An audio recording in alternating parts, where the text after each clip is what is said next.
Why idolatry is demonized. So look, it's demonized for a good reason. Now you may be surprised. My name is literally Asar John. Asar is an Egyptian deity. I had some girl call me Mr. Egypt. You feel me? And it's like, yeah, I mess with Egyptian deities. I got them all around my room. You can't even see all of them. But my thing is though, I don't worship gods or goddesses. That's what idolatry is, the worship of idols pretty much. And the thing is, you shouldn't do that because all these gods and goddesses are just literally parts of yourself. They're just parts of yourself. Why would you worship just one part of yourself? On top of that, if it's just one part, it's not even the highest part. So it's like, why would you worship just one lower part of yourself? Like, ew. When you could make a big giant stew and just throw all the gods. Oh, sorry, oh, sorry, number set. Who else we need? We need a set, cell cat, stew. Mix it up, eat that. Not now. You a full integrated being. That's what it should be. But when you start worshiping gods or goddesses, right?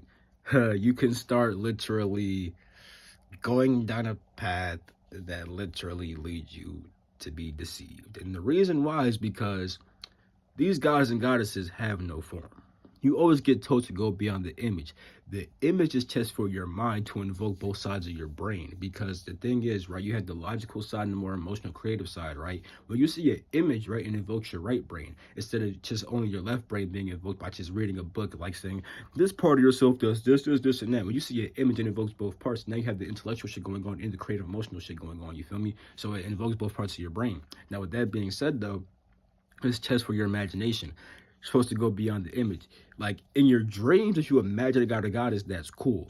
If you leave your body and see a god or goddess, that may not be the best because it's like who's really taking that form? Because you learn that all the gods, and goddesses are actually black as freak. They're black as freak, and so it's like like they ain't got no form. You feel me? So with that being said, understand that back in Egypt, you had Persian Egyptians sacrificing ibis birds to Thoth, and it's like, bro, Thoth represents intelligence. When you get in tune with Thoth or the Chuti, right, it's the same. When you get in tune with that, right, you would never even want to sacrifice nothing. It wouldn't even make sense. Like you could, if you honestly get in tune with these guys and goddesses, right, these parts of yourself, it would lead you to be like, I would never do this type of stuff anyway. So it's like someone must have came, some type of demon must have came and was like, hey, look, I'm Thoth, give me an ibis bird and sacrifice. You feel what? And it's like, bro, you got pharaohs buried with like what's called like dead animals with them and stuff like that. It's like, bro, the sacrifices be crazy. And if you know how blood sacrifice works, is not to no holy being. You feel me? The most use, and they tell you the most supposed to offer is like a fruit or something like that. And some guys you can't even offer nothing.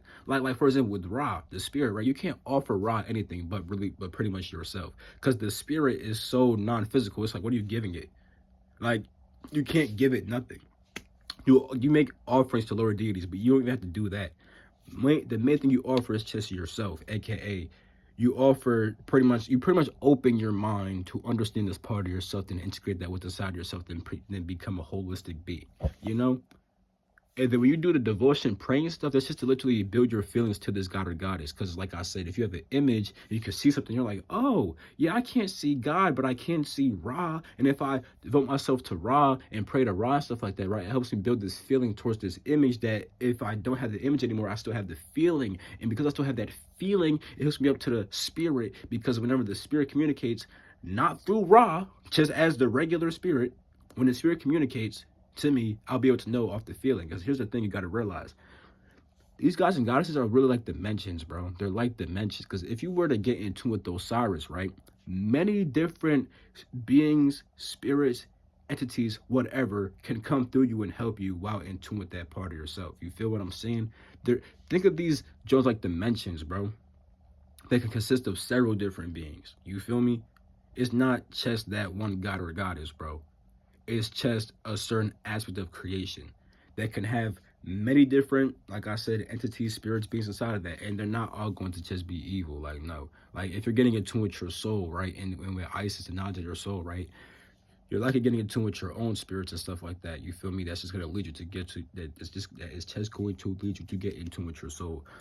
Like, you know how you may have a thought that just makes you that helps you get in tune with your soul. It may give you a suggestion like read this or meditate or do this, right? Where do you think that thought just comes from, bro? You see what I'm saying, bro? You may get more thoughts like that dealing with certain gods and goddesses. You feel me? You're just receiving these different spirits, which is called them spirits is like the most accurate way to say it. I feel like. So yeah, that's why it gets demonized, bro. Because it actually should have been the worshiping. Even if you worship Jesus Christ, you see, here's the thing. I'm devoted to Christ and the teachings of Christ. When you devote yourself to anybody, whether it be a guru, a god, Jesus Christ, whatever, devoting yourself to a person means that you're pretty much going to follow them and what they teach. That's what devotion actually is.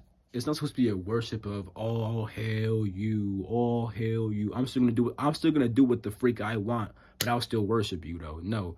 What you're supposed to do is I'm devoted to you, I'm going to follow you and what you teach.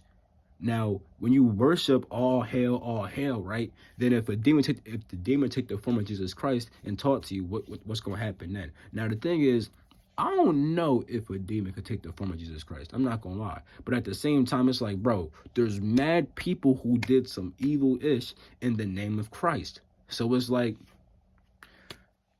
I'm not saying that a demon came as Christ and taught to them, but I'm saying that the way that they viewed Christ inside their head opened up a dimension for some evil stuff. Because clearly the Christ inside their head isn't the Christ inside my head. Because I want to do half of the stuff, 75%, 99% of some of the stuff that these evil people do in the name of Christ. So it's like, you feel what I'm saying? The Christ inside my head is clearly different than the Christ inside your head, and you're worshiping something else that's clearly not the real Christ. If you're doing that evil stuff, you feel what I'm saying? So like. That's why idolatry gets demonized.